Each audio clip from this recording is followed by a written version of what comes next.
let me just thank our sponsors to open, thanking the Berger Mishpacha, Dr. Israel and Minna Berger, our own Sully Berger. They're actually having an Azkara right now, so they'll see if they finish in time, but we'll record it. So the Yurtzeit is Davka tonight, the 7th of Adar Sheni, in memory of Wolf Schiffman. We dedicate a linear in memory of Wolf Schiffman, Zichron Livracha, Zev Ben Chaim Tzvi. The Neshama should have an Aliyah. And we'll get underway with some learning, Lila Nishmato, and hopefully if Sully can join us, he will, and if not, I'll catch it on YouTube. We'll try to upload this year. So welcome one and all, those in person, those on Zoom. Our plan tonight is, first of all, to get the activation energy going again and our reaction. We have to learn from the Mishnah again. We can't, hopefully we have a little more of our land legs, let's say, but I think we should acknowledge this is not what we signed up for when we're talking about a Sukka and then Lulav in terms of Daled Minim. Now we're into issues tonight of Shemitah, Maser, etc. Let's get underway. Lamed Tet Amud Aleph, the Mishnah Halokech, Lulav Mechavera B'Shvit, Notin Lo Etrek B'Matan Lefi She'ein Rashai L'Lokcho B'Shvit. Right away, we're confronted with this strange mystery that if you're taking a Lulav, means you're buying a Lulav from your fellow. Rashi right away tells us it doesn't literally mean that you're taking it from your friend. It means you're taking it from an Am Ha'aretz. That the gear says really with an Am Ha'aretz. And we learned that actually sometimes the word Chavero could refer to an Am Ha'aretz. Didn't have to literally mean a Chaver, i.e. it could be your friend, was an Am Ha'aretz from that class. Again, Am Ha'aretz and Chaver referred not to levels of intellect, but to levels of engagement in mitzvah, particularly as regards elements of Truma and Masrot, not Truma Gedola. Pretty much everybody did that, but the Masrot. And the reason is that Truma, before you be mafresh tevel from something, it's actually an isser to eat from it, and tevel is as non-kosher as an avela to consume such a thing. And when it comes to the other issues, certainly issues of Tuman Tahara, issues having to do with various Masrot, Maser Sheni, Maser Ani, etc. So there was they were a little more lax. That's the reality. They believed in, they knew what Tumat Mate was. That was serious, but the nuances of like Sheni Latuma, etc. Those were learning Chagiga recently in the Daf. So you know that there are all sorts of gradations of Tuman Tahara, etc. So just to review that point. Now, Alukech Lulav from whoever it is, Mechavero, who's an Am Ha'aretz. So you should actually be careful, basically, on Shemitah, that you're not actually buying the etrog, but rather you're buying the lulav. The Gemara tonight, we'll see, is going to ask, oh, wait a minute, is the lulav subject to Shemitah or is it not? And at first blush, you said, first brush, which is kind of giving it away to those who learned ahead. You'll see what I mean later. But at first blush, it doesn't really compute. I mean, trees are generally not subject to Shemitah. It refers to fruit and vegetables. It doesn't really refer to plants, to wood, typically, but we'll see that that's actually not so simple. So what you're meant to do is you ask for it as a gift because you can't purchase it on Shvi'it. And the issue, as the Gemara opens up, is that lo ratza litin lamed tet amud aleph, lo ratza litin lo b'matana mahu. So what do you do if he doesn't want to give it to you as a gift? Amar Rav Huna mavlia le demei etrog belulav. Which means havla'a is a form of ha'arama. I have no other word for it. It's a patent. You could say even a little bit of a legal fiction, I think you'd say in English, but fiction implies that it's fake, which is not. A legal fiction is a mechanism. Doesn't the Gemara say it's trickery, right? Trickery. Well, that's a more pejorative way of saying it. Okay. Ha'arama means that it's a legal construct, basically, that is actually circumventing something. All things being equal, shouldn't be happening, right? You should have your own etrog tree in your backyard, but you don't, so you have to buy one. There are no chaverim who are selling them who are punctilious about the laws of Shemitah, and therefore there's this guy, and he's he's not so rah in religiosity, but he's a fine person. You want to buy it from him. So instead, tell him, look, I'm paying you for the Daled Minim, but really I'm paying you for the lulav. Wink, wink, nod, nod. And mysteriously, the price of the lulav has skyrocketed to accommodate the incorporation of the price of the etrog as well. That's what havla is. It's a harama. Rashi right here, already mentions Yimkor lulav biyoker, achitin lo etrog b'matana. You're buying the lulav for so much, I'll throw in the etrog. Has to be a lot of money, obviously. The Gemara asks, "V'leitiv leibahedya." What's the problem with actually making the sale happen? What's the issue? Why can't you just buy it off him? It's like you're getting a product, so you pay for it. Lafisha and mosing to make parrot shvit la'am haaretz, because you don't want to be giving the money from purchase to purchase something that has kedushat shvi'it to an am haaretz. Why? Because the kedusha of kedushat shvi'it spreads. The money now is also sanctified. It's expansive kedusha, and therefore you're now going to be giving this guy money, which is money that he made off of the transaction, and he may end up saving this money beyond Shemitah. And the halacha is that things that have the kedusha of Shvit essentially have to be consumed in some way or destroyed or being mufkar. We'll see that machloket shortly. I forgot to get my notes. And before the end of Shemitah, you can't store things for future years, including the money from the transaction. So the Gemara quotes here a Braita: "The Tani ein mosim dmei perot shvit lama aretz yoter mi mazon shalosh seudot." There's a limit. You could give him some money. How much? Subsistence amounts, 3 meals worth. Rashi says, why 3 meals? Usually people eat only 2 meals. The assumption is the most meals in a day a person ate, a Jewish person, 3 meals on Shabbos. You give him mazon shalosh seudot, but you shouldn't give him more than that. Now you and I both know he could technically be taking that money and that little amount, putting more and more and more and more. That's how you save, right?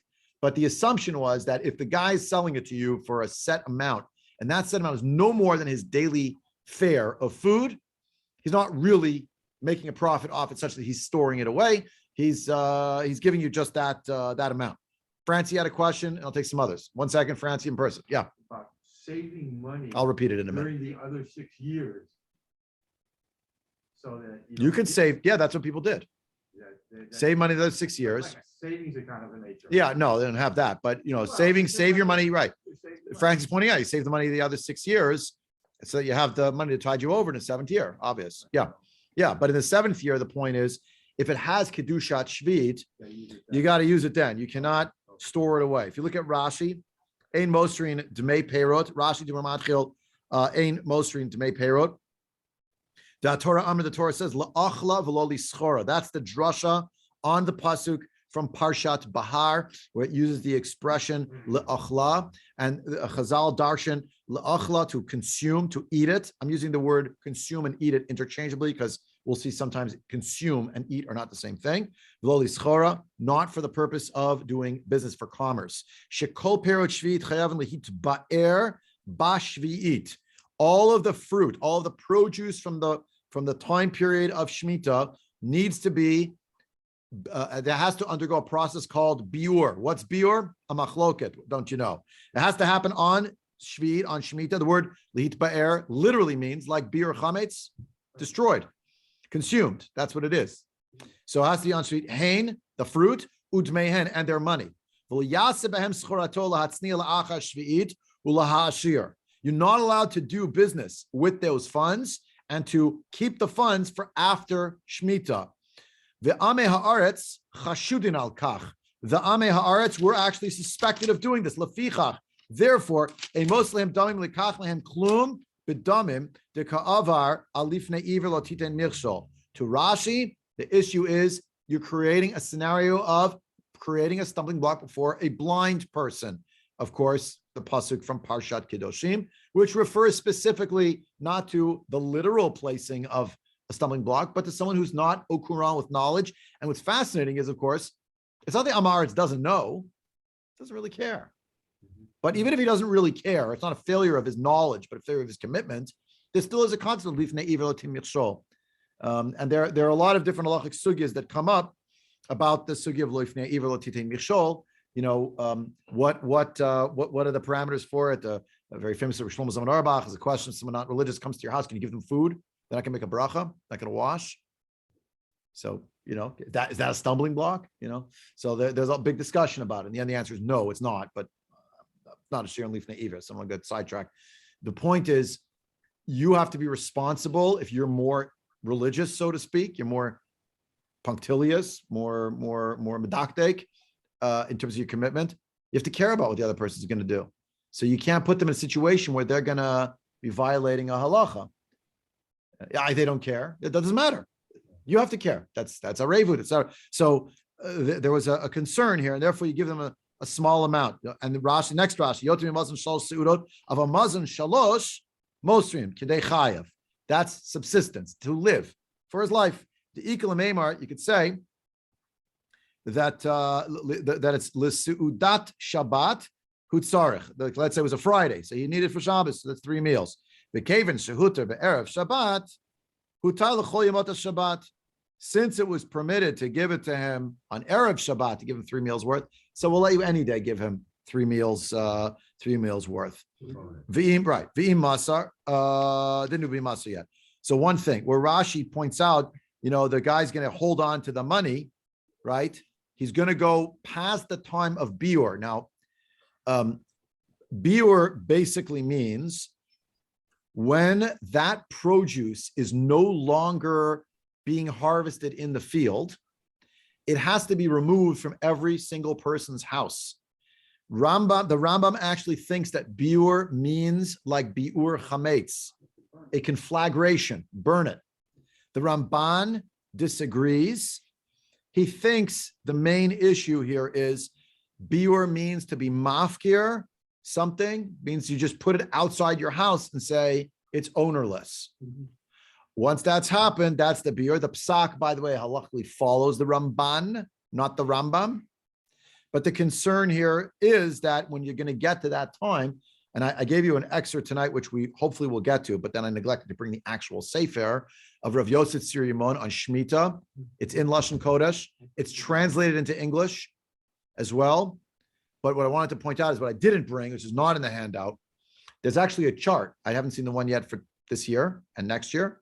But there is a chart from the last Shemitah of what the Shat HaBiur is for each. It's like a massive chart. You unfold it and it tells you for every type of vegetation, like every vegetable, every fruit, right? When the Shat HaBiur is, like when you have to make the Shat HaBiur, the time of Biur. So anyway, but we're just now, by the way, I'll mention in the context of this year, because I think it's germane. It's not so much an excursion. On the phone Monday, had a meeting with a fellow in New York who's running a program that is about to be extremely relevant that has to do with Shemitah. I'm hoping to bring it to Or Torah, and I hope we'll be able to spread it around Chicago, because we're coming now to the reality now, like Pesach time, when the fruit that is now going to be on the tree is the new fruit that's flourishing now, it's blossoming now. That's the fruit of Shvit. And this is going to be an issue because there's also the distribution problems in Israel, getting it to people in such a way that you haven't violated the halacha. So he's trying a whole thing. He's a businessman, actually, and a big Talmud Chacham. I won't say more now, but coming attractions, remember you heard it here first. It's a fascinating thing. So I mean, it is a real issue. So my point is the time is coming right now. By the way, Rashi thinks you're going to save the money and that's not going to be a good idea because saving the money is itself inappropriate. Tosfot make a point that it's really that you're going to buy things that are not appropriate to buy. You're going to take that money and you're going to buy other things with it, and you keep transferring the kedusha. Yeah, and you're going to, it's going to end up being a zilzul on the money that has kedusha shvit. It's in Shein Mosrin. Can I ask a question? Yeah, please. Art has a question. So we learned that if you sell payroll shvit, the kedusha transfers to the money. So does the time you can use the money connected to the Shat HaBiur of the particular fruit that you sold? Yes. Okay. Yes. Art's question was, is the Shat HaBiur of that money, is there a Shat HaBiur on the money? And is it connected to the fruit that you just bought? The answer seems to be yes. That seems to be what it's indexed to. And the point is, you're giving the fellow a small sum that he's going to use to buy his food for that day. Now, what I don't really understand, I still don't understand, so I'm still a student of this as well. What if 10 people are buying it from him and now he's got Mazon Shalosh Seudot times 10? What if he's selling 100 at Trogim? After a certain point, he's got a lot of meals.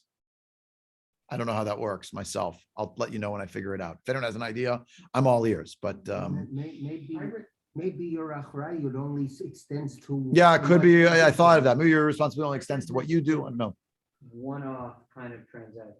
It is a one-off transaction, but the aggregate of one-off transactions, Right. but multiplied out to is a me, lot of that would be transactions. A different. measure. Yeah, that would probably be different. That would probably be that would probably be where we're into the world of business, Well, actually. Right, the other. Yeah, side. yeah, yeah. Meaning an Amhar Yeah. sets up an. Yeah, it says of an etrog store or something. Yeah, This so- is just, you buy one from one guy. yeah, It doesn't deal with the fact, it's the working assumption here is that the lulav and the arba Minim. meaning are subject to shvi, meaning they were grown and plucked in the same year. well, we're going to come to that. Yeah, Our working assumption right now is yeah, that the lulav is not subject to shmita. It's just a tree. right. And the etrog is because it's a Yes, fruit. correct. That's about to be challenged, but right, right. that's the working That's assumption. right, And that's why you right. say, I'm buying the lulav off you for a truckload of money. Throw in an etrog, will you? And mysteriously, the amount that the lulav is more is commensurate with how much you paid for your etrog the year So before. the etrog was grown and picked in the 7th. Well, grown and picked is going to be part of the discussion now. You read ahead? No. Okay, well, you're about to read ahead. So here we go. Yeah, We're all reading the ahead. Concept of Havla is not just restricted to this. There are a lot of other. Yeah. Shabbos, Schar Shabbos, a lot of different times Don't we when have Havlah to, comes like, up. Paying somebody for laning. We pay- That's what it says. Schar Shabbos, right? Havlah comes up in other realms in halacha, right? You pay someone to lane on Shabbos, to be a group leader on Shabbos, to be a mashgiach on Shabbos, to any of those kinds of things. Havlah. I grew up as a Baltfila, that my mentors, if I may, Yeah. as a child, okay, they were handed a check after Yonta. Can't tell you how much. I don't know. Whatever. They were handed a check, and the next day, they wrote it right back to the shul, Wow. okay? Because you're paying for the preparation. Yeah, right. Question. Escrow, Frank's asking a how question. long- Have a sec. How long does it take an escrow to grow? I don't know. You know what I'm saying? How long does it take an escrow to grow? Too. Not sure. Several It seems months. To appear Not right sure. away in the store, right after Rosh Yeah, well. Hashanah. Just shows up. Right. Pretty fast. Pretty fast. Pretty fast. All right. Let's yeah. What are you gonna do? By the way, I wanted to just amend one thing that I said. When Tosfos said you're gonna buy something inappropriate, it's not just that you're gonna buy, you're gonna buy inappropriate things. What does that mean? You're gonna buy a behemoth tmeya with it. You're gonna buy, but that's what he writes. That's one of the issues. She'ena amar, it's nizhar lesor, the cannot behemoth tmeya, avadim v'karkot, chaluk v'talid minalim. So yeah, you have to be careful, in other words. And then there's the issue, of course. I thought they're not allowed to buy anything except food. Is that? That's why you only give them 3 meals worth of food. The point is, why don't you give them more? The Gemara said, She'ein mosrin lamar's dmei parashvit. Why not? Because if you give him more than 3 meals worth, he's going to go out and buy things that are totally inappropriate. So I'm just giving you some examples of what those inappropriate things might be. You can't therefore give him more than 3 meals worth, so that he's only going to buy that amount. So I'm 4 lines up. No, 3 lines up from the bottom. No, 2 lines up from the bottom. My mistake. Second word, the imasar. If you did accidentally perform this transaction, give him too much money. So Yomar Hare Maud Halalu Yehu Mechulalin Al Parashishli B'Toch Beiti. I will transfer the kedusha that is on the money that I just gave to the Ama Aretz. It's going to go back to my payroll in my house. Some payroll that I have there. Uva va'achlan b'kedushat shvit. You go home and you eat it in your own house, and that's the end of it. You just take care of it in that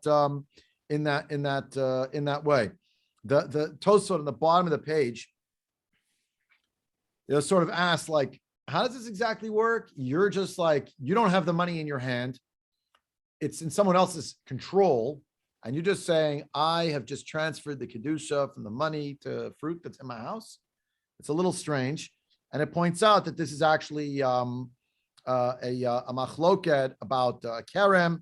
If you could do that, you can be, again, to be mechalel, you're not in terms of desecration, but of transferring kedusha to something else, something that's in someone else's hand, it's strange. So he says basically, v'yesh lomar, second line in Tosfot, dehacha knasa ba'almahu. This is a knas. It's a penalty on you for having accidentally made this transaction happen for more than mazon shal sudot. So take that money and just say, I'm moving it. I'm moving it over to my fruit. Meaning you have to now sit and eat that fruit, make sure that that fruit is going to at least be eaten with kedushat shvi'it. Mark? If the payroll already has kedusha shvi. Well, you got the fruit. You No. got the etrog. You gave him the money. You gave him too much. No, So now you realize, oh, the too etrog. much. You gave him too much money. Yeah. So now you go home, you open up your fridge. And you say, these fruits are the these two fruits now apples, I'm now transferring that. extra from the dollar. money that he just So got. my question is, do those fruits have to be unencumbered by a kedusha shvi? to be Oh, added to yeah, the they shvi? seem to have to be unencumbered. Okay. And that's right, Tosfos' point. V'yesh lomer dahacha knasa ba'amahu. Okay. It's a knas. It's a penalty on you for making a mistake. So also that's what you have So now I to. have the apples I was saving for Yeah. next year. Yeah. even though they wouldn't Yeah. have. Yeah. Rashi, the last Rashi on the page On Lamed Tet Amud Aleph reminds us of this. Yehu mechulal in ala perot sheyesh b'toch beiti she'einam shel shvi'it. where is that? Last line of Rashi on Lamed Tet Amud Aleph. Yes. Yeah, sheyesh b'toch beiti she'einam shel shvi'it. It's what I have in my house, which is not of Shemitah fruit. The Yekansu apparently kedusha tachten, and those fruits will go into sanctity in the stead of this money that has gone to this individual. Yeah, yeah. Okay, everybody with me? Good. Now we're on Lamed Tet Amud Bet now. Now we're making a little bit of headway. Here we go. B'medvarim amurim. When is this operative? When can we say that you could make any kind of a transaction with the Muslim shal seudot at least something like that? Yeah. So the answer is Bilokech min mufkar, where the Am Haaretz has taken that fruit from something that is mufkar, as opposed to Bilokech min hamishumar, which means guarded. All right, not untended, but guarded. It's in a fenced-in area. Afilu b'kechatzi isar asur. If that's the case, you can't give him a red cent. You cannot transfer with it. Now, what's the difference? Mufkar means that it's an open field that has these trees. They may belong to him, the field, technically, he has a title deed, but he didn't put a fence on it. Anybody could have gone in to get it. You didn't. He went to his field and got it, but he didn't have it locked up. Once the person has it locked up, there's only one reason to have it locked up. They don't want anyone to touch it. Why not? Because they want to sell it. That's very bad. That you cannot allow. That already violates Shemitah. That violates Shemitah right there. Exactly. So in that case, you would not have any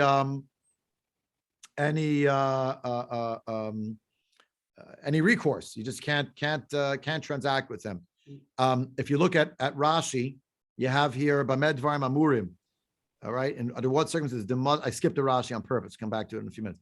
Bamed Dvarim Amurim Demazon Gimel Sudot Miha Mosrim Belekech Min Hamufkar Shara Chaver Zeh Shenit Laktu Perat Halal B'Sidei Hamufkar She'ein Hamaaret Zeh Shomro Ho'il V'Lo Reinuhu Chashud Mutar Limsor Lo Ma'at Avalo Harbe Shelo Tehe Einot Sar Lahatzni An. So in simple English, or not such simple English, the food of 3 meals worth you are allowed to give to this Am Haaretz, because if you know that he took it, or you're pretty sure he took it from a mufkar, meaning that the chaver saw when the fellow picked it. Off in the distance, he saw him pick it, and he saw there was an open field, that the Am Haaretz didn't have it in a fenced-in area, and since we did not, you did not have any reason to suspect him, so be permitted to give him a little bit for it, but don't give him too much. If you were to give him more than Muslim shal suda, aside from the problem that he's going to wreck it, either because it's a concern that he's going to keep it, it could, whatever he's going to do, he's going to spend it on other things, as Tosfot said, inappropriate things. The idea is, if you raise the market value because you're paying him way more, that's only incentivizing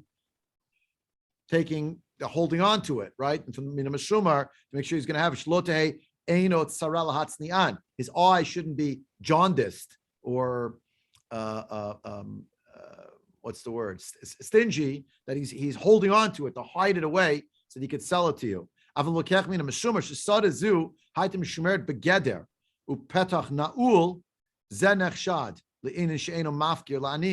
So that individual, if they have it under lock and key, that's not hefker for indigent people who want to just come, poor people who want to come and get their own food. The Torah actually says in Parshat Mishpatim, right? Ve'achlu evyonei amecha right? V'yitram tochel chayat asadeh kein taseh lecha mechal zeitecha. It's Tochal Chayat Hasadeh. Tochal, thank you. Chayat asadeh. So my eyes are failing me. Kein taseh lecha mechal zeitecha. So and here we have v'haramahi shemochon al yad. It's now this is actual trickery. He's playing a shell game with you. You can't do that. That's not allowed. So the Gemara distinguishes between. Question from Art. It distinguishes between Mufkar and Mishumar. But what if you don't know? His field is 100 miles away. He came to the city and he's selling it. What is the default that you have to suspect it, or the default is that it's okay? I think, based on Rashi, I think you can assume that the person took it from Mufkar unless you know otherwise. Okay. I think. I mean, it's not entirely clear because the beginning of Rashi says, Shera'a chaver zeh shnit laktu per halal b'stei Mufkar. Right? Where's the So, onus on?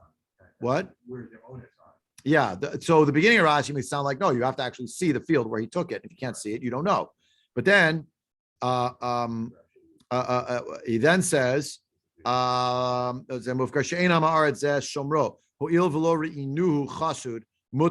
actually, it's what I'm saying now.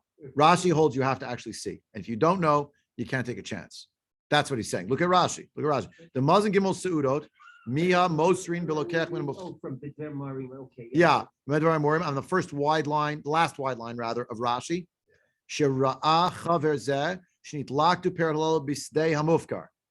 The chaver saw that they were picked from a sadeh, a field that was untended. Mufkar, I say mufkar in English. Hefker, unowned, disowned, something like that, without ownership. She'ein ama'aretz zeh shomro, that the amaretz was not guarding it. Hoil v'lo re'inu chasud mutter limsor lo ma'at avalo harbe. Right? Since you did not see him doing something suspicious, therefore it's permissible to give him a little bit of money, but not too much, because you're going to basically be incentivizing him to hide it away. So you didn't see him do something suspicious. So if you don't know, you still didn't see him do something suspicious. But look at the beginning of Rashi. I just read it for you. Shara chaver zeh shnit laktu per halal b'stei hamufkar. Yeah. You saw it. I think it has to be that you saw. I think. Okay. I think. Now, by the way, the fruit from Mishumar itself, it's also to have Mishumar, but is the fruit itself impermissible? The Tosfot picked this up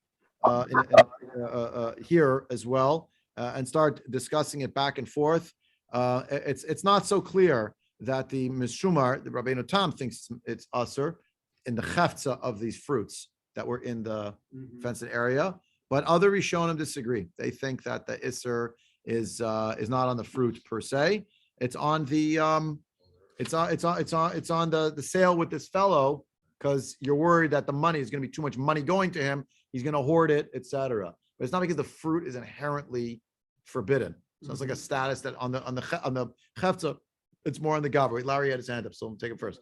Larry, go ahead. Please unmute yourself because I don't hear you yet. Why is it that an unfenced field is assumed to be hefker? Is that what you're saying? Yes, that's actually one of the halachas. It has to be open so that poor people could come in and get their own produce. They pick it. Yeah, It's but- actually but- anybody, not just poor people. It turns out anybody But can do it. but that makes it hefker? Ownerless? It's for only Shemitah. Yeah, during Shemitah, right? Oh. It's open. That's the point. No, not during the rest of the 6 years, but the 7th year. That's how it works. At the end of the Shemitah, it reverts to the title holder. Yeah. Okay, Yeah. I just. Yeah. It's good question. This is for sure. Yeah. But wait, if, Yeah. so, and if there were a fence around it, why should it be treated differently? Because the Rashi pointed out from the pasuk in Parashat Mishpatim is that Yes. we learn from this that it has to be in such a way that the poor people could access it and they don't need your permission. They just walk in and take it. And the animals too. And the animals. Has to be Yeah. open. Okay, That's the halacha. thank you. Mark, you had a question? No, I'm gonna pass. Pass. Line 3. Mativ Rav Sheshet. Rav Sheshet asked the following. I mean, on Mufkar Gimel Sudat V'Tula. You mean to tell me that if it's from the Mufkar, things that are Mufkar, you can only sell up to 3 Seudot, no more? Or Minhi, wait a second. Here's a list of various types of vegetation. Hapegam, Yarbuzin, Vashitim, Vachalag Logot, Vakusbar, Shibaharim, Vakarpas Shibinaharat, Vagargir Shel Efer, all of these things, all of these different kinds of vegetation, such as they are, whatever their names are, right? Little growths that are ubiquitous. No one cares about them. They're not worth anything to anybody. So those things are pturin min maser, right? You don't have to take maser from them. The maser sheni, maser ani, etc. Right? And the nikhin mikol adam b'shvit. You can buy them from any person on shvit. You know why? Lefi she'en kiyotze behen.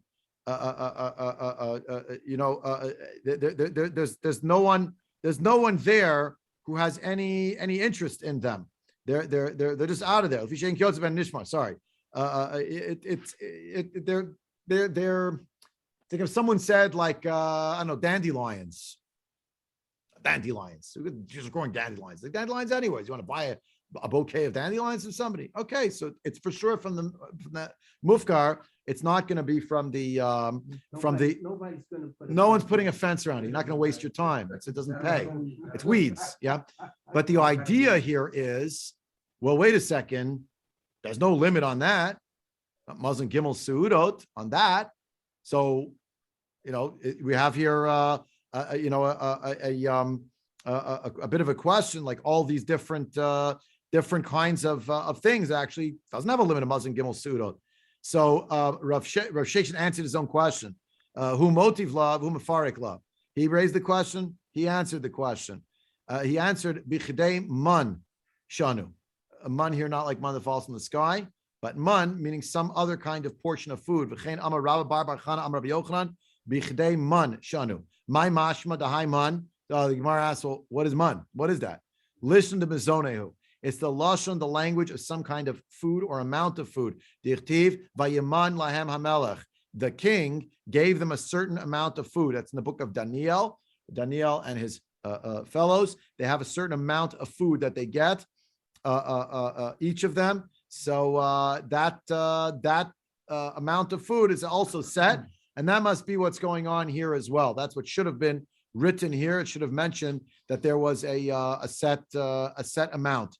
So the Aruch Laner comments that if you look in the Mishnah, if you look back in the Mishnah.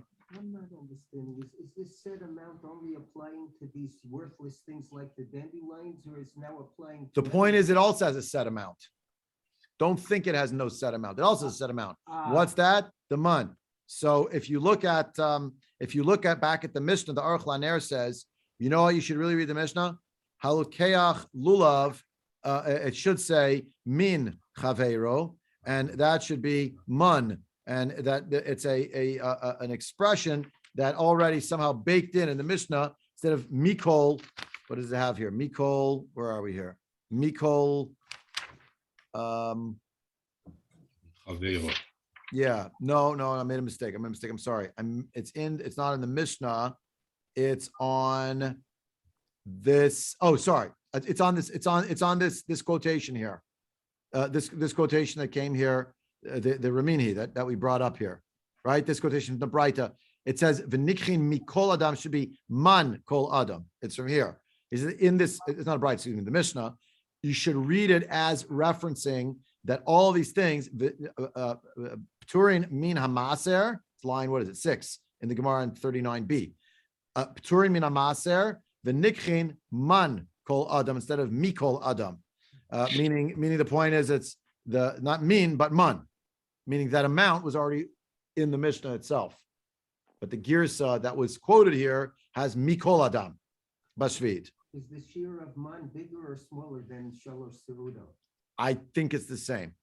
Okay, Yeah. it's the same. I think so. Look at Rashi. Bichdei man.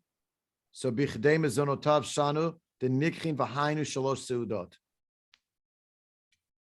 Oh, okay. So right? it's That's, the- that yeah, makes for sense. Rashi, it's aspect, So then it makes sense. Same amount. And the for point everything. is, Yeah, no, there isn't an exception. Even those things which are mina mufkar that are ubiquitous that no one cares about, it's also a limit of 3. So if Mhm. that's a limit of 3 there, it's a limit of 3 here as well. Okay. Assuming the Amar is selling them to you or. Yeah, assuming that I'm right. I mean, if you're picking them yourself, you could just, you're allowed to pick them yourself, but let's say you're not getting there and the guy's trying to sell it to you. So the Gemara says, well, Ihachi, if that's true, next topic kind of thing, lulav nami. Why isn't lulav also going to be an issue? Let me pause here for a moment and say that originally when we talked about the concept of consuming something that is from Perot Shvit, our assumption wasn't meant to eat it. But if you go back, hold your finger in the Gemara, go back to the top Rashi on the page, Rashi gives us a list. When Rashi was commenting on the Gemara, you come to your house and you eat whatever you transferred from the money that you accidentally gave too much to the Amaret. You transfer the Kedusha onto Perot Shvit, and then you're going to eat it when you come home. So Rashi here lists chaver zeh, uba chaver zeh, ve'ochel. I'm on the top of 39b, top Rashi. Ve'ochel otama perot b'kedushat shvi'it. You eat those fruits in the sanctity of Shvit. Now here's the list: achila, shtia, sicha. That's anointing yourself with oil, rubbing in oil, salves, etc. V'hadlakat haner, shehein hanaot hamutarot bahen kinafars nosachet Shvit. Right. So even if you had oil and you lit a candle from it, you're getting direct hana from the light. That's perot shvit. Okay. That's its permissible use. So the Gemara here with regard to lulav says, well, why aren't we worried about the issue of Shemitah and the significance of Shemitah for a lulav? Ihachi, lulav nan, bound back in the Gemara. 1, 2, 3, 4, 5, 6, 7, 8 lines off the bottom, right? And line, Ihachi, lulav nami. Well, why isn't lulav also going to be a problem? All right, we're worried that something's going to happen in terms of the lulav that you're going to take, which of course begs the question, well, what hana do you get from the lulav? So spoiler alert, it's coming up. I'm not exactly sure why it doesn't say it here already, but you can get hana from a lulav potentially because a lulav was used in the olden days as a broom, which I'll take a 30-second off-ramp here in the world of Agadata. How beautiful the drasha for Sukkot, that the Sukka is built, the Torah says, out of the psolet of the Goren and the Yakev. That's the refuse, basically, the chaff of the threshing floor of the wine press. That's what you build your Sukkah, your schach. And the lulav is you take your broom from the rest of the year. Obviously, you can't be spread apart. We saw that, but it's the same material, and you're using it to daven. Mhm. So the psolet is raised up, the lulav is raised up. Sounds very Hasidish, but it happens to be the halacha psuka. But the question of the Gemara is, so actually, Taka, why isn't the lulav also subject to the restrictions of Shemitah? Now, you should fairly ask, maybe that's going to be Larry's question, but you don't eat the lulav, you don't drink the lulav, you don't smear the lulav, you don't light the lulav. So what do you mean? How is the using it on the floor as a broom, right? You take a bunch of them and you spread out the leaves and use it as a broom. And so the answer that Chazal give is coming attractions, the branches fall out and the consumption, meaning the wearing down of the branches, is happening at the exact moment as you are cleaning the house. You're getting the hana of sweeping things over, and it's also destroying slowly the branches exactly at the same time. That's the Gemara assumes. Otherwise, what are all these questions about? The Gemara says here, well, that's the first thing the Gemara says. Larry, come to you in 1 second. It says, Ihachi, lulav nami. So the Gemara says, no, lulav bar shisha nichnas l'shvitu. It's a lulav that grew in the 6th year, and it's now going into the 7th. So now, this past Sukkot, so it didn't grow after Rosh Hashanah. It grew in the summer, and they cut it down whenever they cut it down. So the Gemara says, oh, yeah, Ihachi, etrog nami. So use the same argument. That's what we did this year, isn't it? Everyone had an etrog. No one said it's etrog or shvit because they were from before Rosh Hashanah. Yeah. So it's the same thing. So now the Gemara will now go off into a secondary type discussion. An etrog, does its status as something that has kedushat shvit work like a fruit or work like a vegetable. Fruits go according to when they blossom. That's the defining moment of what year it's from. Vegetables go according to whenever you harvest them or pick them. That's the year that they're from. So at first blush, of course, an etrog is quite obviously from a tree. But as we will soon see, the Mishnah itself tells us that actually an etrog seems to be in some kind of middle category, straddling the line in a way, combining, synthesizing elements of tree and elements of vegetable. We'll come to it in a few minutes. Larry, go ahead, please. I'm sorry, keep you waiting. Couple of things.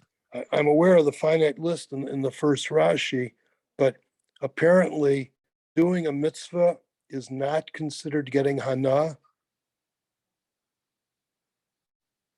Right, Is that correct? right. Okay, thank you. Question number 2, why doesn't mitzvah say dochelota say apply here?